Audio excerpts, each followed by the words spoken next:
नमस्कार साथियों, स्वागत है आप सबका आपके अपने YouTube चैनल गौरव ज्ञान धारा पर। साथियों, अपन पढ़ रहे थे पशु परिसर का पार्ट बी और उसमें अपन ने कल दूध के बारे में पढ़ा था। उसकी कुछ जो बेसिक जो बातें थी वो अपन ने डिस्कस की थी, जैसे दुग्ध दोहन किसे कहते हैं, दुग्ध दोहन की कितनी विधियां है।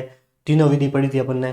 दो विधि होती है वैसे, हाथ द्वारा और मशीन द्वारा। हाथ द्वारा तीन होती है, चुटकी विधि, अंगूठा विधि और पूर्णहस्त विधि। उसके बाद अपन ने दुग्ध स्त्रवण काल किसे कहते हैं वो अपन ने डिस्कस किया था। आज उसके आगे अपन पढ़ेंगे दूध के बारे में। दूध बड़ा टॉपिक है, क्वेश्चन भी ज्यादा बनेंगे, लगभग 3-4 प्रश्न आपसे दूध से रिलेटेड पूछे जाएंगे। तो लगभग इसकी 3 क्लासें लगभग हो सकती है। कल भी इसे पढ़ना पड़ेगा वापस, क्योंकि इसमें खीस पढ़ना पड़ेगा, घी पढ़ना पड़ेगा, पनीर, छेना सब अपन पढ़ेंगे। तो चलिए आज के वीडियो को शुरू करते हैं। देखिए,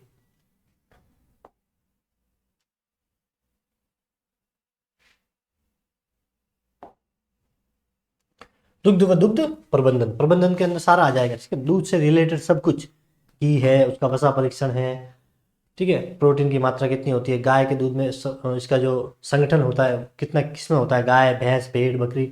दूध से रिलेटेड जो भी है वो सब अपन इसमें पढ़ेंगे, इसीलिए इसके दुग्ध व दुग्ध प्रबंधन नाम रखा गया है,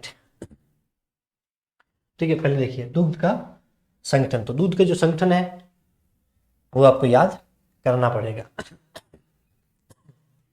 ये जो कंपोनेंट्स है, ये कंपोनेंट्स मतलब गाय के दूध का जो संगठन होता है उसमें सबसे ज्यादा होता है पानी। 87.7% क्या होता है इसमें, पानी होता है। किसी का भी दूध ले लो, सबसे ज्यादा मात्रा पानी की होती है। अपने शरीर में भी यही होता है, इसे शरीर के अंदर सबसे ज्यादा क्या होता है, पानी होता है। लगभग आई थिंक 72% जो है वो वाटर होता है, तो इसमें भी पानी ज्यादा होता है। फिर ये लैक्टोज होता है।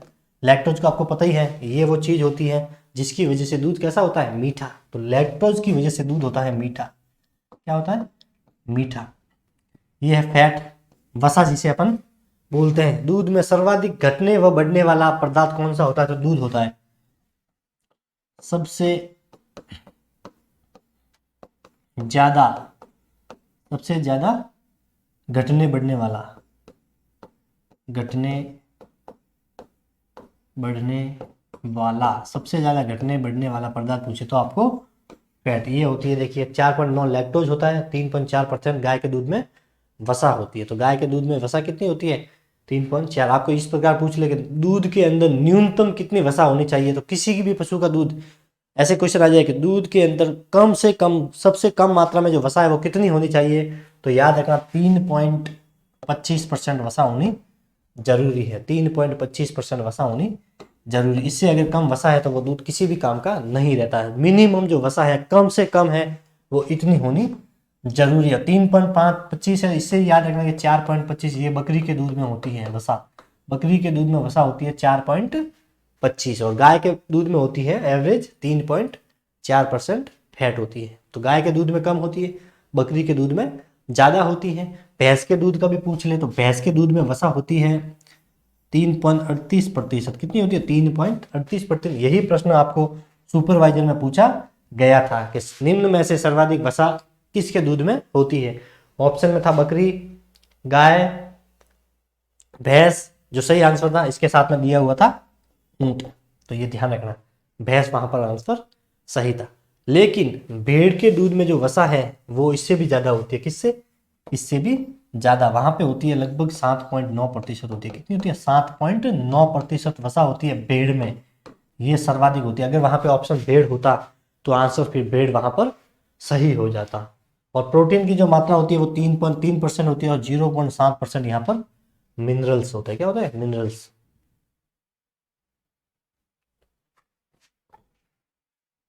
ठीक है। ये वो वही है, आपको वापस दे रखा। देखिए वाटर सबसे ज्यादा, तो सबसे बड़ा सा सर्कल, फिर लैक्टोज, फिर फैट, फिर प्रोटीन और फिर मिनरल्स। तो इस प्रकार से इसको सबसे ज्यादा, फिर उससे कम, इस प्रकार से सर्कल में ये रहता है।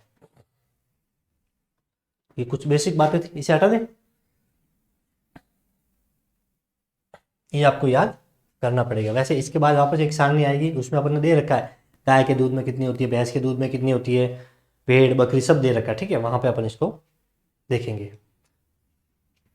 इसे एक बार मैं हटा देता हूँ।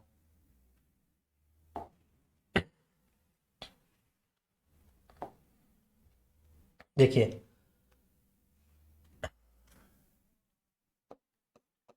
NDDB क्या होता है? National dairy development board. क्या हो जाएगा? नेशनल डेयरी डेवलपमेंट बोर्ड, यानी कि NDDB जो है ये कहाँ पर स्थित है? तो ये याद रखना है आपको, आनंद में है। कहाँ पर है? आनंद। और आनंद कहाँ पर पड़ता है? आनंद पड़ता है अपने गुजरात में। कहाँ पर पड़ता है? गुजरात। राष्ट्रीय डेयरी विकास बोर्ड, हिंदी में क्या बोलते हैं?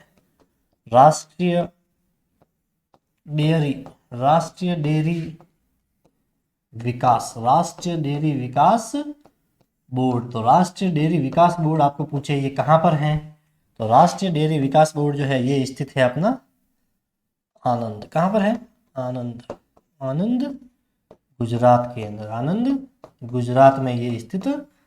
राष्ट्रीय डेयरी विकास बोर्ड कहाँ पर है? जिसे NDDB के नाम से भी जाना जाता है। NDDB भी पूछ ले, नेशनल डेयरी डेवलपमेंट बोर्ड। तो राष्ट्रीय डेयरी विकास बोर्ड है आनंद गुजरात। इसकी स्थापना कब हुई थी? तो इसकी जो स्थापना हुई थी, इसकी जो स्थापना हुई थी वो हुई थी 1965 में। 1965 में इसकी स्थापना हुई थी। इससे ही ध्यान रखना, राजस्थान। इससे देखिए 1965 से याद आया Rajasthan cooperative, Rajasthan cooperative, Rajasthan cooperative,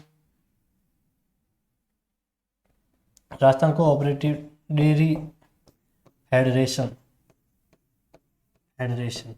Rajasthan cooperative dairy federation जो है इसकी स्थापना कब हुई थी? तो इसकी भी हुई थी 1965 में। 1965 में दोनों की स्थापना एक साथ में हुई थी। और दोनों ही आपको याद रखना है क्योंकि दोनों ही जो है वो डेयरी यानी कि दूध से संबंधित है। किससे संबंधित है? दोनों ही यहाँ पर दूध से संबंधित है। दोनों ही किससे? डेयरी यानी कि दूध से संबंधित है। तो दोनों आपको याद रखनी पड़ेगी। राष्ट्रीय डेयरी विकास बोर्ड पूछे तो आनंद गुजरात, स्थापना 1965। राजस्थान को ऑपरेटिव डेयरी संयंत्र पूछे तो, फेडरेशन पूछे तो ये भी 1965। ठीक है, दोनों ही याद रखना, दोनों के सन याद रखना। 1965, दोनों 65 है इसलिए यहां पर याद आपको हो जाएगा। इसको एक बार हटा दे, स्पेस कम है वैसे। NDB मैं वापस लिखूंगा तो आपको ध्यान होना चाहिए। NDB का मतलब क्या है? राष्ट्रीय डेयरी विकास बोर्ड। NDDB राष्ट्रीय डेयरी विकास बोर्ड। ठीक है, ये वही स्थापना कब हुई थी? 1965 में।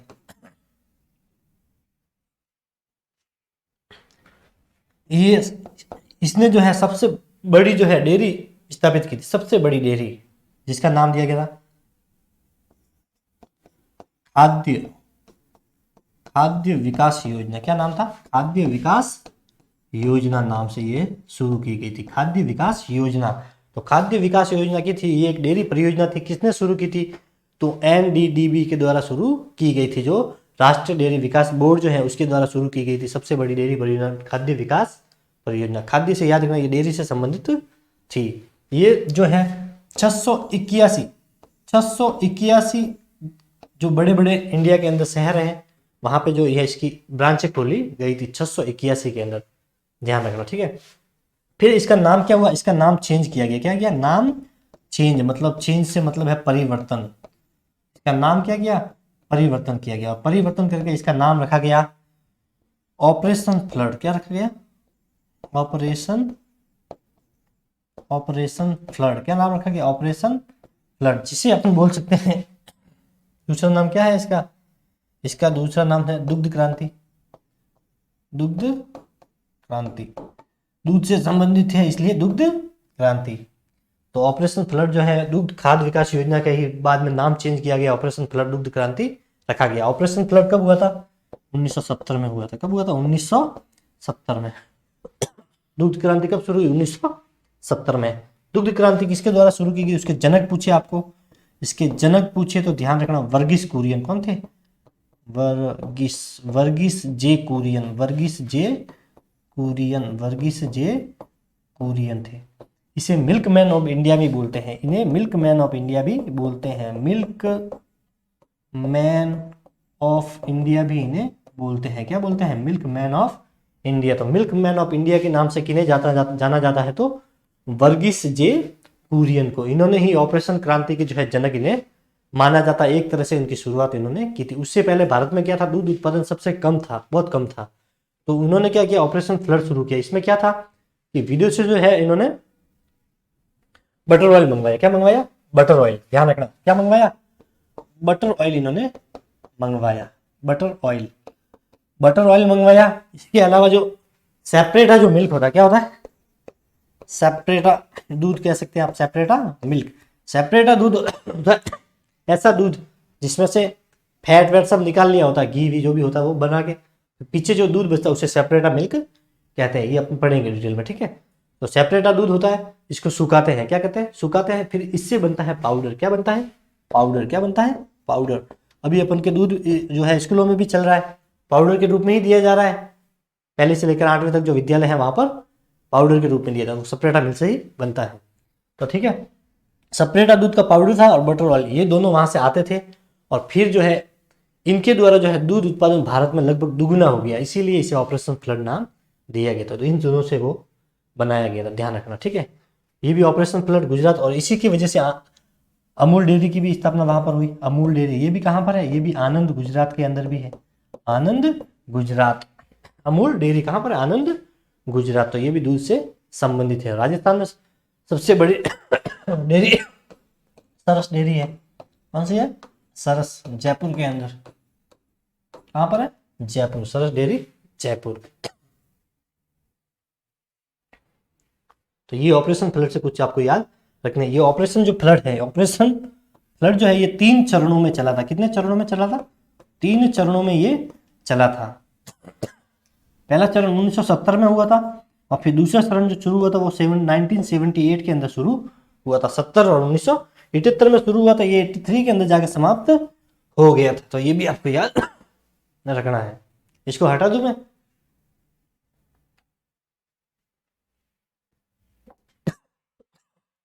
Sorry, operation flood, milkman of India Verghese J Kurien. इसके चरण कितने थे, इसके चरण है 3, कितने थे, 3। प्रथम जो चरण था 1970 में शुरू हुआ था। द्वितीय चरण इसका 1978 में शुरू हुआ था, और तृतीय जो चरण था वो इसका आई थिंक 1983 के बाद में शुरू हुआ था, के बाद 1983 के बाद। तो ये जो 3 चरण थे ये दुग्ध क्रांति में संबंधित हैं, जो दूध से संबंधित हैं। ऑपरेशन फ्लड किससे संबंधित है, दूध से संबंधित। वर्गीस जे कुरियन किससे संबंधित है, दूध से, इसीलिए उन्हें मिल्क मैन ऑफ इंडिया के नाम से भी जाना जाता है। 1921 में वर्गीस जे कुरियन का जन्म हुआ था, और 2012 में जो है इनकी मृत्यु हुई थी। तो जन्म पूछे तो 1912, वैसे ये आपको नहीं पूछेगा, जन्म मृत्यु वर्गीस जे कुरियन का आपको नहीं पूछेगा, ठीक है।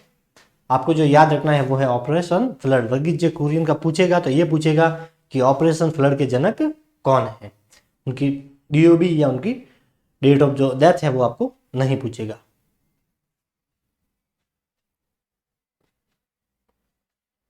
सहकारिता अधिनियम याद रखना, सहकारिता, सहकारिता अधिनियम, सहकारिता अधिनियम, सहकारिता अधिनियम जो है, सहकारिता अधिनियम भी आपको याद रखना है। 1975 में ये अधिनियम लागू हुआ था। 1975 में सहकारिता अधिनियम कब लागू हुआ था ये आपको ध्यान में रखना पड़ेगा, ये इंपॉर्टेंट रहेगा, ध्यान रखना। 1975 में। किसका कॉल आ रहा है,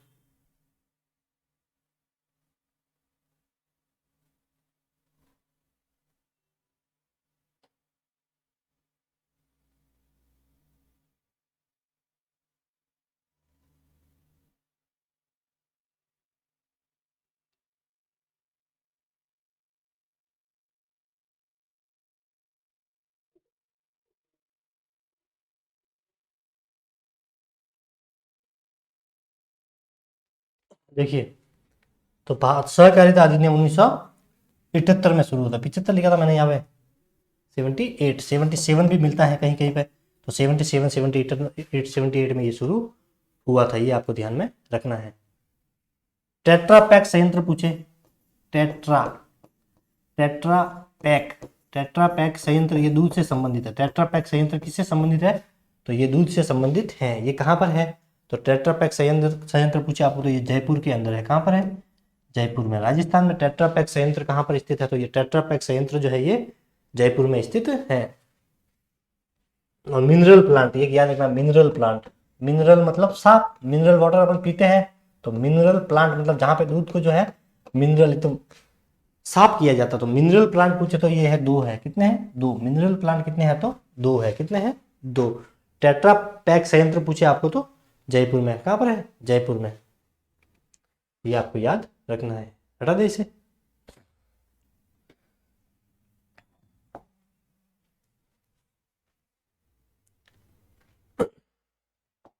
पशु आहार संयंत्र पूछ ले। बाय द वे आपको पूछे, ये आहार में आप वापस अपन आहार में पढ़ेंगे, लेकिन फिर भी याद रखना, पशु आहार संयंत्र पूछे। क्या पूछे? पशु आहार संयंत्र कितने हैं? राजस्थान में तो 9 है।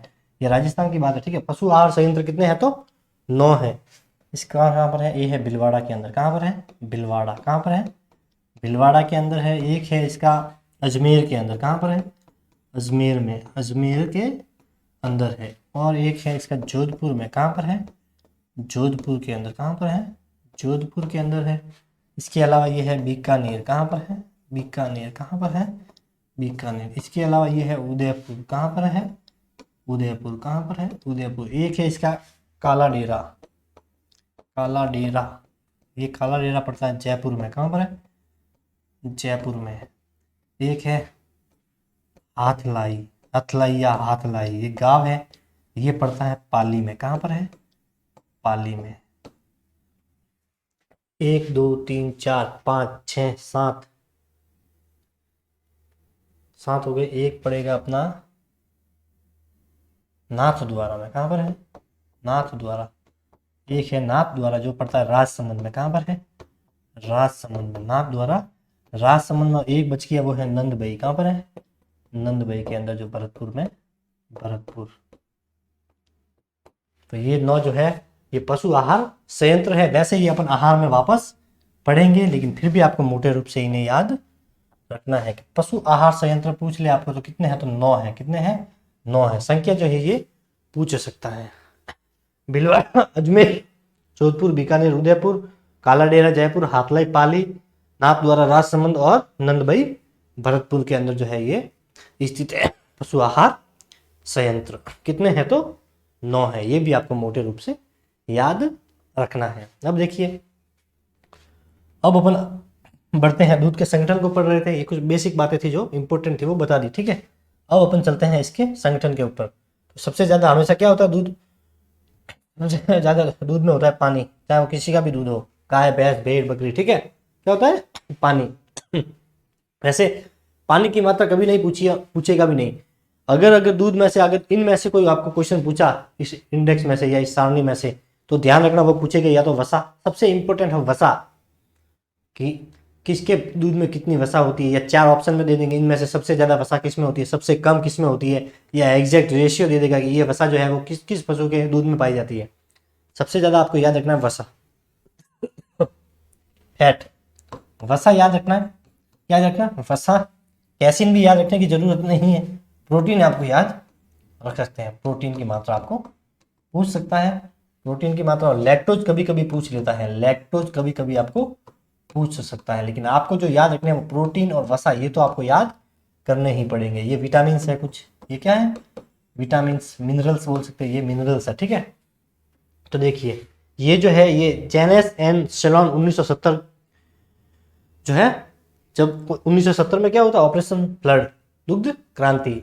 तो ये जो है जेनेसन एंड शेलॉन के द्वारा ये दिया गया आंकड़ा है। देखिए, ये है होमोसेपियंस, ये इसका वैज्ञानिक नाम भी दे रखा है, जो अपन ने सब पढ़ रखा है। देखिए, ओवी जैरिज, बुबेलिस, बॉस इंडिकस, बॉस टार्सस, ये सब अपन ने पढ़ रखे हैं। कैमेलस ड्रोमेटेरियस, लेकिन ऊँट का एक नाम नहीं है। कौन सा? कैमेलस बैक्टीरियन, जो 2 कुबड़ वाला होता है, ध्यान रखना है वो भी अपने को नाम। ये इनमें होती है, देखिए ह्यूमन में जो है वाटर होता है 87.1%, मैंने 72 बोला था, याद रखना 87 होता है, ठीक है। गाय में होता है 87.3। और देखिए, ये जेबू cattle, Bos indicus, boss tarsus और बॉस इंडिकस। ये विदेशी कंपनी है, इसीलिए इन्होंने जेबू लिखा है। जेबू का मतलब क्या है? जेबू का मतलब गाय है। गाय से मतलब है कौन सी गाय? भारतीय गाय। कौन सी गाय? भारतीय गाय। क्योंकि भारतीय जो गाय है उसे विदेशों में क्या बोलते हैं? जेबू। क्यों बोलते हैं? क्योंकि उनका गल कंबल और उनका जो हम्प होता है वो थोड़ा सा बाहर होता है, चमड़ी लटकी होती है, इसलिए वहां पर जेबू बोलते हैं। इसलिए बॉस टॉर्सो ये गाय का विदेशी नाम है और ये देसी नाम है, इंडिया से ही बना है, इंडिकस। तो जेबू मतलब गाय के दूध में जो वसा, जो पानी की मात्रा 87.3 भी होती है और 86.5 भी होती है। ये भारतीय गायों में होती है और ये विदेशी। अपने पूछेगा तो ये पूछेगा, क्योंकि अपने देसी नस्लें ही दे रखी है, ये अपने नहीं पूछेगा, ध्यान रखना, ये अपने नहीं पूछेगा।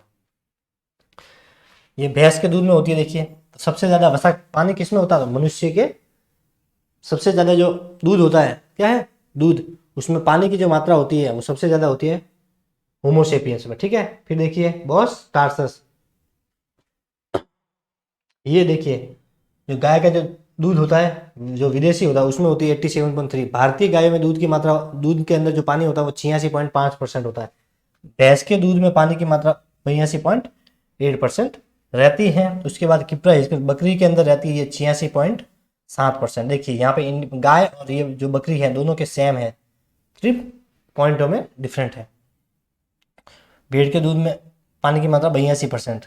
82। अब ये यहाँ पे पढ़े, ये आपके नहीं पूछेगा, घोड़ा नहीं पूछेगा, कैमल नहीं पूछेगा, ध्यान रखना, ये पढ़ने की भी जरूरत नहीं आएगा आपके। आपके जो पूछेगा गाय, ये जेबू, भैंस, गौट और सिप, ये 5 आपको याद रखने हैं। ये पानी। अब देखिए यहाँ पे देखिए भेड़ के दूध में इनमें से सबसे जो कम पानी की मात्रा होती है वो भेड़ में है। इसका मतलब पानी कम है, इसका मतलब इसमें फैट ज्यादा होगी। क्या होगी? फैट, यानी वसा ज्यादा होगी। तो देखिए पानी कम है तो ये देखिए फैट ज्यादा है 7.2। यहाँ पे देखिए भैंस के दूध में ये गलत है, ये आंकड़ा यहाँ पे 7.38 है, ये 4 नहीं है। यहाँ पे भी 2 गलत है, यहाँ पे 9 आएगा। क्या आएगा? 9।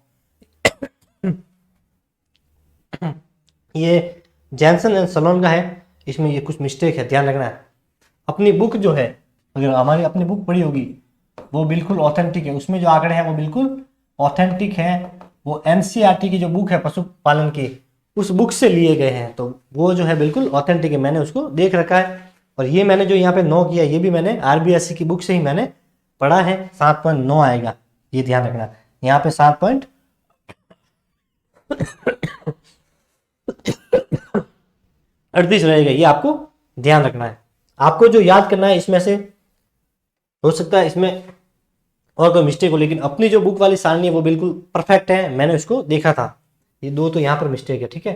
तो यहाँ पर 7.38 होता है। यही प्रश्न सुपरवाइजर में पूछा गया था। ऑप्शन में था किसके दूध में सबसे ज्यादा वसा होती है? गाय, भैंस था ऑप्शन में, गाय था और बकरी था और वहां पे ऊंट था। तो देखिए 7.38 होती है। अगर वहां पर भेड़ ऑप्शन में होता तो आंसर ये हो जाता। यहाँ पर 7.9 होती है, ध्यान रखना। ये वसा आप याद कर लेना, ये इंपॉर्टेंट है। वसा जो है इससे से प्रश्न बन सकता है, केसिन से वैसे नहीं बनेगा, ध्यान, ठीक है। एक प्रोटीन याद कर लेना आप, और वैसे मैं इसको याद करवा दूंगा, कुछ ना कुछ ट्रिक जो है इसकी बना देंगे और आपको मैं बता दूंगा नेक्स्ट क्लास में, ठीक है। तो ये आपको कुछ आंकड़े हैं जो याद रखने हैं। लैक्टोज की मात्रा है, इसे याद रखने की कोई ज़रूरत नहीं है। विटामिन से याद रखना कि दूध में कौन से विटामिन पाए जाते हैं? ए, डी, ई और के। दूध में सर्वाधिक मात्रा में कौन से विटामिन पाए जाते हैं? तो ए, डी, ई, के। ए, डी, ई और के, ये 4 विटामिन है सबसे ज़्यादा पाए जाते हैं दूध के अंदर। लैक्टोज के कारण क्या होता है? दूध मीठा होता है। किसकी वजह से दूध मीठा होता है? तो लैक्टोज की वजह से। किसकी वजह से? लैक्टोज की वजह से दूध मीठा होता है। ये देखिए केसिन, तो केसिन से क्या होता है? सफेद होता है। दूध का रंग सफेद किसकी वजह से होता है? तो केसिन की वजह से। और पीला किसकी वजह से होता है? पीला होता है कैरोटीन की वजह से। कैरोटीन की वजह से दूध कैसा होता है? पीला होता है। कैसा होता है? पीला होता है। चले आगे। पीला हो गया, वो भी याद रखना। नीला किसकी वजह से होता है? तो नीला जो दूध होता है, नीला दूध, इसका मतलब उसमें पानी मिला हुआ। क्या है? अगर पानी मिला है तो दूध नीला है। गाय प्लस भैंस का अगर दूध जो है, ये दोनों एक साथ मिला लिए और अपने को जांच करनी है कि इसमें गाय में के अंदर भैंस का दूध है या भैंस के दूध के अंदर गाय का दूध जो है मिला हुआ, तो उसके लिए जो परीक्षण किया जाता है उसे बोलते हैं हंसा परीक्षण। हंसा परीक्षण, हंसा परीक्षण। तो हंसा परीक्षण किसके लिए होता है? तो गाय और भैंस का जो दूध आपस में मिला हुआ है उसको देखने के लिए हंसा परीक्षण किया जाता है। दूध का सफेद रंग कैसीन, पीलापन कैरोटीन, मीठापन लैक्टोज, अगर नीला रंग है तो इसका मतलब उसमें दूध में पानी की मात्रा ज्यादा। अगर लाल है, हल्का सा लाल दिख रहा है, तो इसका मतलब वो थनैला रोग से ग्रसित पशु का दूध है। थनैला रोग से ग्रसित, थनैला रोग से ग्रसित, थनैला रोग से ग्रसित पशु का दूध है, ये ध्यान रखना, ठीक है। लाल है तो वो थनैला रोग से ग्रसित पशु का दूध है। ये संगठन है। देखिए, दूध के संगठन को प्रभावित करने वाले कारक। तो दूध का जो संगठन है, संगठन मतलब दूध में क्या क्या चीज पाई जाती है, जैसे देखो कैसिन पाया जाता है, प्रोटीन पाई जाती है, वसा पाया जाता है, पानी पाया जाता है, विटामिन पाए जाते हैं। तो ये सब मिलकर क्या है, दूध को एक तत्व बनाते हैं, भोजन बनाते हैं। तो दूध एक क्या है, दूध एक भोजन का काम करता है। अगर केवल आप दूध पी रहे हो, बाकी कुछ नहीं खा रहे, तो आपके शरीर जो है वो फिट रहेगा। मतलब कभी कभी अगर खाने सिर्फ दूध के ऊपर आदमी जिंदा रह सकता है, क्योंकि इसमें सारे अवयव होते हैं। देखिए, प्रोटीन भी होती है, विटामिन भी इसमें होता है, वसा भी होती है, इसलिए जो है ये इसे पूर्ण भोजन भी कहते हैं। दूध को क्या बोलते हैं? दूध को, ये क्वेश्चन भी बन सकता है, पूर्ण भोजन भी इसे बोल सकते हैं। पूर्ण भोजन, दूध को ही पूर्ण भोजन कहते हैं। तो दूध के संगठन को कौन प्रभावित करता है? तो पशु की जाति, बिल्कुल पशु की जाति से यहाँ पे मतलब है, जैसे गाय है, भैंस है, इसको हटा दे।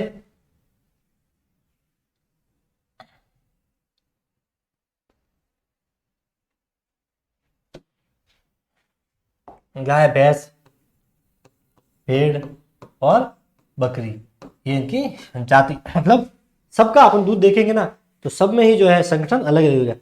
सब में पानी की मात्रा अलग है, प्रोटीन की मात्रा अलग है, केसिन की मात्रा अलग है, वसा की मात्रा अलग है। तो ये होते हैं पशु की जाति से, मतलब सब में ही जो है संगठन अलग पाया जाता है। अब पशु की नस्ल, मान लो अपन गाय के बारे में पढ़ रहे हैं, तो गाय की ही नस्ल ले ली, थार पारकर ले ली, थार पारकर ले ली, राठी ले ली, गिर ले ली, साहिवाल ले ली। तो इनमें क्या होगा, इनमें भी जो है संगठन जो है वो अलग अलग पाया जाता है। सब में अलग थोड़ी होती है, वसा एक जैसी थोड़ी होती है। ये पशु है, ये भी गाय है, ये भी गाय है, ये भी गाय है, लेकिन इसमें भी संगठन अलग अलग होता है, ये ध्यान रखना। तो पशु की नस्ल है वो भी जो है संगठन को प्रभावित करती है, और पशु की जो जाति है वो भी प्रभावित करेगी। इसके अलावा पशु का आहार, तो पशु का आहार जो होगा वो भी जो है दूध के संगठन को प्रभावित करेगा। अगर आप उसे सिर्फ एक ही चीज खिला रहे हो, दाने खिला रहे हो, लेकिन उसमें भी जो है संतुलित आहार की तरह, जिससे अपन संतुलित आहार करते हैं, वैसे इन्हें भी संतुलित आहार की जरूरत पड़ती है। ऐसा भोजन जिसमें देखिए प्रोटीन भी होनी चाहिए, फैट भी होनी चाहिए, ठीक है। तो वसा युक्त अगर आप इसे खाना देंगे, कैसा वसा युक्त देंगे, तो उसके दूध में फिर वसा की मात्रा बढ़ेगी, वसा बढ़ेगी, ये ध्यान रखना, ठीक है। तो जैसा भोजन दोगे वैसा ही इसका संगठन रहेगा। अच्छा दोगे तो दूध भी अच्छी क्वालिटी का रहेगा। इसके देखिए ब्यात की अवस्था, ब्यात की अवस्था यह होती है कि मान लीजिए कोई पशु जो है वो अभी रिसेंटली 10-15 दिन पहले बछड़े को उसने जन्म दे दिया, तो वहां से वो दूध स्टार्ट करेगा, और जब तक जो दूध देगा उसको बोलते हैं ब्यात। क्या बोलते हैं? ब्यात। तो इस पीरियड में क्या होता है कि जैसे अभी बछड़े को जन्म दिया 10 दिन पहले, तो अब उसका जो दूध का संगठन होगा उसमें हल्का सा चेंजेज होगा। फिर 2-3 महीने बाद देखेंगे तो चेंज होगा। जब उसका ब्याज खत्म होने वाला, जब उसका दूध देने जो कार्यकाल होगा दूध देने का, लास्ट अंत के समय, तो वहां पे उसका जब संगठन देखेंगे तो अलग होंगे। तो ब्याज की अवस्था जो होती है उसमें भी दूध का संगठन अलग अलग रहता है। बछड़े को जन्म देते समय अलग रहेगा, मध्य में अलग रहेगा, और अंत में वापस अलग रहेगा। ये भी आपको ध्यान रखना है। पशु की आयु, तो पशु की आयु जो है, युवा अगर पशु है मादा, तो उसका दूध जो है वो ज्यादा देगा, दूध ज्यादा देगा और अच्छा देगा। जब पशु जो है वो 4 बार जब बछड़े को जन्म देता है, कितनी बार? 4 बार बछड़े को जन्म देता है। बछड़े को जन्म अगर 4 बार वो बछड़े को जन्म दे रहा है, तब तक उसका दूध बढ़ेगा। मतलब पहली बार दिया, दूसरी बार में बढ़ेगा, तीसरी बार, चौथी बार, इस समय तक इसका दूध उत्पादन बढ़ेगा। लेकिन जैसे ही वो 4 बार बछड़े को जन्म दे चुका है, 5वीं बार अगर वो बछड़े को जन्म देगा, तो वहां से उसका जो दूध उत्पादन होगा वो धीरे धीरे कम होगा। क्या होगा? कम होगा, वो नहीं बढ़ेगा। तो आयु का भी एक बहुत बड़ा रोल रहता है दूध के संगठन में। जवान होगा तो अच्छा देगा, तो पशु बूढ़ा होगा तो उसका दूध इतना नहीं रहेगा, उसका संगठन जो है वो भी प्रभावित होगा। पशु का स्वास्थ्य, अगर पशु का स्वास्थ्य अच्छा है, उसमें किसी भी प्रकार की बीमारी नहीं है, स्वच्छ रखते हैं उसे, समय पर खुरहरा कर रहे हैं, उसे साफ जगह पे रख रहे हैं, पशुशाला साफ है, तो उसका दूध जो है वो अच्छा रहेगा। तो ये कुछ कारक हैं जो दूध के संगठन को प्रभावित करते हैं। चले आगे, देखिए दूध की ताजगी व शुद्धता की जांच के लिए निम्न परीक्षण किए जाते हैं। ये कुछ परीक्षण है जो दूध की ताजगी व शुद्धता के लिए करते हैं। दूध ताजा है या शुद्ध है या नहीं है, दूध ताजा है या नहीं है, दूध शुद्ध है या नहीं है, इनका पता लगाने के लिए कुछ परीक्षण किए जाते हैं, जिसमें पहला है ज्ञानेंद्रिय परीक्षण। कौन सा है? ज्ञानेंद्रिय। दूसरा है उबालने पर फटने का परीक्षण, और तीसरा है अम्लता परीक्षण। कौन सा है? कि दूध के अंदर जो अम्लता जो होती है, एसिडिटी, वो सॉरी जो एसिड की मात्रा होती है वो कितनी होती है। इसमें एसिड की जो मात्रा होती है उससे भी ध्यान रखना। दूध की शुद्धता का मापन होता है। अम्ल का क्या मतलब है? तो दूध में भी फिक्स अम्ल होता है। दूध में अम्ल की मात्रा कितनी होती है? दूध में अम्ल, ध्यान रखना इंपॉर्टेंट है, दूध अम्ल, तो दूध में जो अम्ल होता है उसकी मात्रा होती है 0.12 से 0.18, ठीक है, 0.12 से 0.18% लिख सकते हैं। अगर इतनी मात्रा दूध के अंदर अम्ल की है तो इसका मतलब दूध अच्छा है। जैसे अम्लता इससे ज्यादा हो गई तो दूध जो है वो धीरे धीरे क्या हो जाएगा? खराब हो जाएगा। क्या हो जाएगा? खराब हो जाएगा। और अगर ये इसकी मात्रा 0.32 से ऊपर हो गई तो दूध जो है वो फटना स्टार्ट हो जाएगा। क्या हो जाएगा? फटना स्टार्ट हो जाएगा। इसको एक बार साफ कर ले, पहले से पढ़े, ठीक है। देखिए ज्ञानेंद्रिय परीक्षण क्या है? ज्ञानेंद्रिय परीक्षण। ज्ञानेंद्रियों से आपको पता चल रहा है कि अपनी जो ज्ञानेंद्रिय होती है कौन कौन सी होती है। जैसे आंख होती है, देखने में काम कर रही है, जीभ होती है स्वाद के लिए, त्वचा होती है, नाक होते हैं, कान होते हैं, ये क्या होती है? ज्ञानेंद्रिय होती है। तो ज्ञानेंद्रियों से पता चल जाएगा, मतलब ये ज्ञानेंद्रियों से ही पता चलेगा, नाम से ही उसका वही है। तो इसमें एक तो होती है सुवास। क्या होती है? सुवास का मतलब होता है गंध। क्या होती है? गंध। एक होता है स्वाद। क्या होता है? स्वाद जो जीभ के द्वारा होता है, स्वाद। एक है स्वाद, एक होता है स्वाद। तो स्वाद यानी गंध यानी सूंघना, स्वाद, और एक होता है इसका देखना। क्या होता है? देखना, देख कर। तो दूध को जो है अपन सुवास यानी कि गंध से, उसकी स्मेल से भी अपन पता कर सकते हैं कि दूध अच्छा है या नहीं है। सुवास यानी गंध, तो दूध को सूंघ के भी अपन कभी कभी पता लगा सकते हैं कि दूध जो है वो शुद्ध है, ताजा है या नहीं है। और उसके स्वाद को, उसको चख कर भी अपन पता कर लग सकते हैं कि दूध अच्छा है या नहीं है। अगर ज्यादा उसमें खट्टापन है, अम्लता है, मतलब दूध ज्यादा खराब है। और देख कर भी अपन पता लगा सकते हैं। देख कर कैसे? अगर दूध में आपको नीलापन दिखाई दे रहा, मतलब दूध में पानी मिला हुआ है, ठीक है, दूध में पानी मिला हुआ। अगर हल्का सा लालपन दिख रहा है, इसका मतलब वो थनैला रोग से ग्रसित जो दूध है उसका ये दूध लेकर आया है। तो ये भी शरीर के लिए हानिकारक होता है। तो देख कर भी अपन छोटे छोटे परीक्षण कर सकते हैं, ठीक है। ये तीनों ही जो विधियां है इसे बोलते हैं चबूतरा परीक्षण। क्या बोलता है? चबूतरा परीक्षण, ये तीनों ही। तो अगर प्रश्न ये आ जाए कि दूध की ताजगी व शुद्धता की जांच के लिए कौन सा परीक्षण किया जाता है, ये ऑप्शन में नहीं हो और चबूतरा परीक्षण हो, तो ये इसको टिक मारना पड़ेगा। ये इसी के भाग है। इस तीनों विधियां जो है किसका पार्ट है? ये चबूतरा परीक्षण का ही पार्ट है। इसको इंग्लिश में भी कभी कभी नाम पूछ लेते हैं, प्लेटफॉर्म टेस्ट। क्या बोलते हैं? Platform test. तो प्लेटफॉर्म टेस्ट आ जाए या चबूतरा परीक्षण आ जाए तो इससे दूध की ताजगी और शुद्धता की जांच करने के लिए इनका प्रयोग किया जाता है। और इसी चबूतरा परीक्षण के ही ये 3 भाग अपन कह सकते हैं, इसकी 3 उप विधियां अपन कह सकते हैं। तो स्वाद से भी, गंध से भी अपन दूध का पता लगा सकते हैं कि वह शुद्ध है या नहीं है। खट्टापन है उसमें, क्षारीयपन है, ये सूंघ कर, स्वाद उसको चख कर जो है अपन पता लगा सकते हैं। और देख कर भी पता लगा सकते हैं कि नीला है या लाल है या सफेद है, उससे अपने को पता लग जाएगा। अगर पीलापन है मतलब गाय का दूध है, ठीक है, सफेद है इसका मतलब भैंस का है। तो ये रहेगा इसमें। उबालने पर फटने का परीक्षण, इसको बोलते हैं COB। कॉब, शॉर्ट में क्या बोलते हैं? कॉब, ये याद रखना, कॉब। इसको इंग्लिश में पूरा, इसकी फुल फॉर्म होती है कॉल्ट ऑन बॉइलिंग। उबालने पर फटना, देखिए उबालने पर फटना, उबालने को बोलते हैं बॉइलिंग, ठीक है, फटने को बोलते हैं कॉल्ट, पर को ऑन। तो COB यानी कि कॉब परीक्षण जो है वो किससे संबंधित है, ये इंपॉर्टेंट है। कॉब परीक्षण किससे संबंधित है, तो ये दूध की शुद्धता व ताजगी का पता लगाने के लिए कॉब परीक्षण किया जाता है। ये प्रश्न आ चुका है कि दूध की ताजगी व शुद्धता का पता लगाने के लिए कौन सा परीक्षण करते हैं, तो कॉब परीक्षण करते हैं। इसकी फुल फॉर्म भी पूछ ले तो कॉल्ट ऑन बॉइलिंग के उबालने पर दूध जो है वो फटने लगता है। कब फटता है, तो देखिए दूध की जो अम्लता होती है वो 0.12 से लेकर 0.18 होती है। ये होती है दूध की अम्लता। क्या होती है, दूध की अम्लता। दूध की अम्लता पूछे आपको कितनी होती है, तो इतनी होती है 0.12 से लेकर 0.18।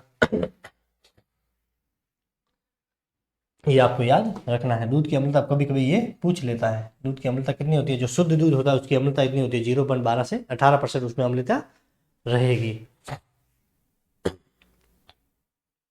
ठीक है, तो उबालने पर अगर दूध फट जाता है तो इसका मतलब उसके अंदर कुछ ना कुछ मिलावट है। क्या है, मिलावट है।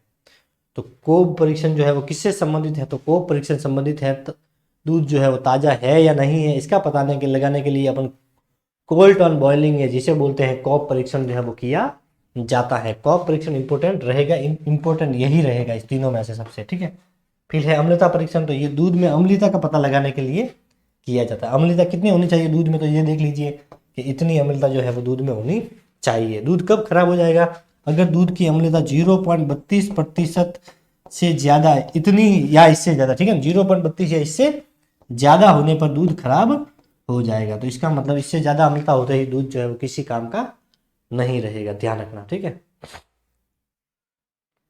इससे ज़्यादा होते ही क्या रहेगा, दूध जो है वो किसी काम का नहीं रहेगा। एक दूध का पीएच भी आपको याद रखना कि दूध का पीएच मान कितना होता है, तो ध्यान रखना 6.4 से लेकर 6.7 तक होता है। दूध का पीएच मान कितना होता है, 6.4 से लेकर 6.7 तक जो है वो दूध का पीएच मान होता है। अच्छा जो दूध होता है पौष्टिक विरेचक होता है, उसका दूध का पौष्टिक मान पीएच मान होता है 6.4 से लेकर 6.7 तक जो है दूध का पीएच मान रहता है। कर दिया इसे, हटा दिया इसे।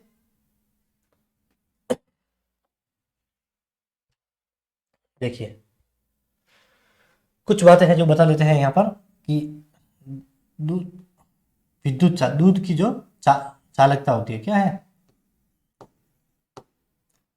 दूध में दूध का जो विद्युत चालकता होती है। ठीक है, सबसे पहले तो अपने को ये ध्यान रखना है कि दूध का पीएच, एक बार वापस लिखता हूँ मैं, पीएच मान कितना होता है 6.4 से लेकर 6.7 तक। ये होता है दूध का पीएच मान। किसका, दूध का पीएच मान। दूध का पीएच मान कितना होता है, तो 6.4 से लेकर 6 पॉइंट, फिर एक आएगा इंपॉर्टेंट, दूध का अपेक्षित घनत्व। दूध का अपेक्षित घनत्व, दूध का दूध का अपेक्षित घनत्व, कि दूध का जो अपेक्षित घनत्व होता है वो कितना होता है, 1.028 से लेकर 1.032 तक होता है। 1.028 से लेकर 1.032 तक दूध का अपेक्षित घनत्व होता है। 1.28 गाय में होता है और 1.032 भैंस में रहता है। नहीं दिख रहा है ये यहाँ पर, इसको मिटा के थोड़ा सा आगे लिख देता हूँ, शायद ये नहीं दिख रहा है, वहाँ पे 32 थे ना, तो इसको अपन आगे ले आते हैं। तो 1.28 से लेकर इसको थोड़ा आगे लिख देते हैं,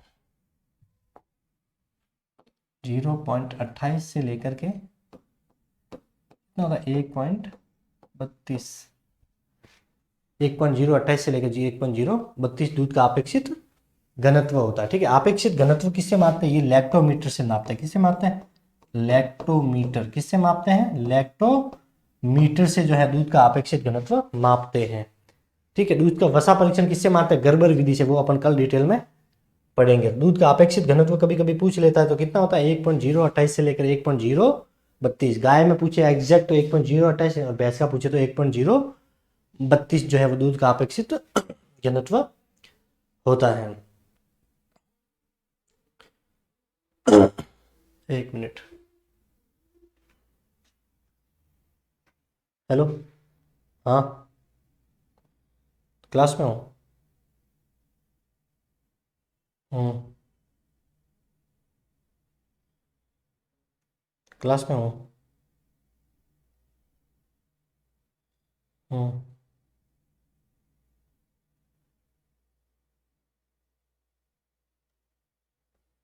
हाँ हम्म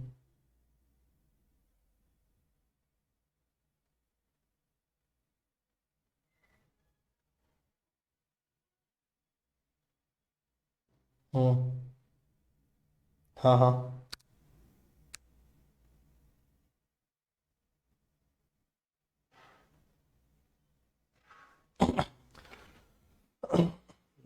कौन था देखिए और दूध का लैक्टोमीटर से जो है इसका अपेक्षित घनत्व नापते हैं। दूध का जो अम्लता परीक्षण करते हैं, ये वाला जो अम्लता परीक्षण करते हैं, इसका एक सूत्र भी है। क्या है इसका सूत्र? है तो इसका सूत्र क्या है?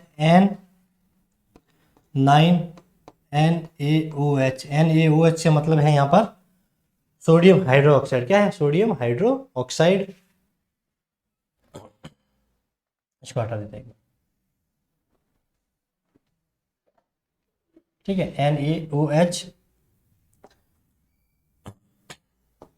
एक 0.1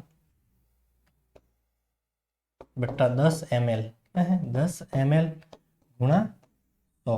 तो ये सूत्र कभी कभी आपको पूछ लेते हैं कि अम्लता परीक्षण का सूत्र क्या है। तो N9 NaOH 0.1, ये भी ml में होता है, और इंटू 100। ये 10 ml क्या होता है? ये दूध की मात्रा इतनी रहती है। और NaH की मात्रा होती है 9 से मतलब है यहाँ पर 0.09 ml। ये सोडियम हाइड्रोक्साइड की मात्रा होती है। इसे मल्टीप्लाई करते हैं 0.1 से, फिर इससे गुणा करते हैं और इसका इसमें भाग देते हैं। तो इससे जो है अम्लता का परीक्षण, इसमें आपको ये सूत्र पूछ सकता है। ये सूत्र आपको याद रखना है। क्या रखना है? ये सूत्र आपको याद रखना है। तो दूध का अपेक्षित घनत्व इतना 1.088 किस में मापते हैं? तो लैक्टो मीटर में। दूध जो जमता है, दूध का हिमांक, दूध का हिमांक से देखिए हिम, हिम बनना। हिमांक का मतलब क्या होता है? हिम यानी बर्फ, हिमांक।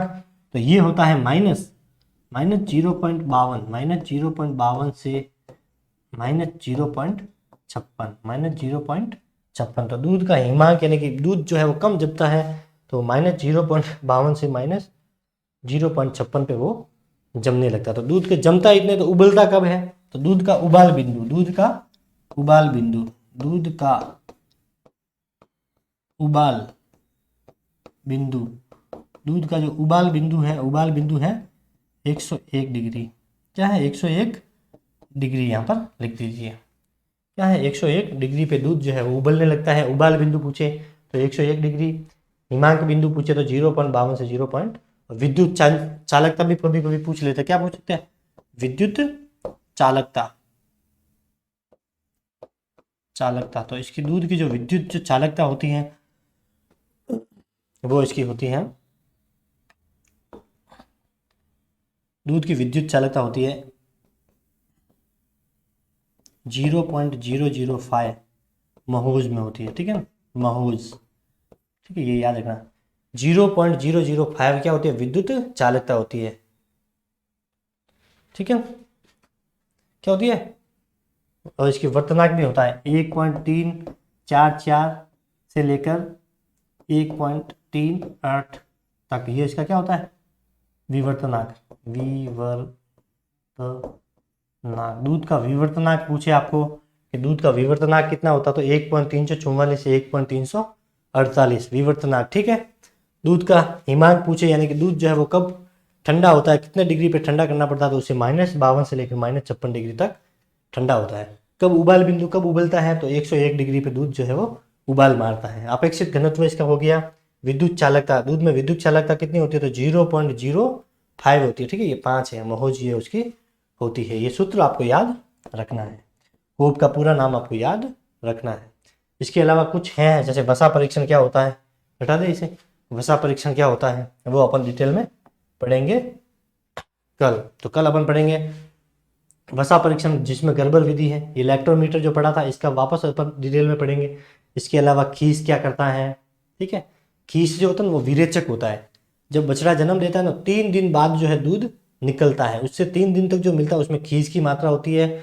और खीस जो होता है वो पशु जो बछड़ा होता है उसके लिए महत्वपूर्ण होता है, इसीलिए उसे खीस पिलाया जाता है। उसका जितना वेट होता है बछड़े का, उसका 1/10 भाग जो है उसे खीस पिलाते हैं। कितना खींच पिलाते हैं?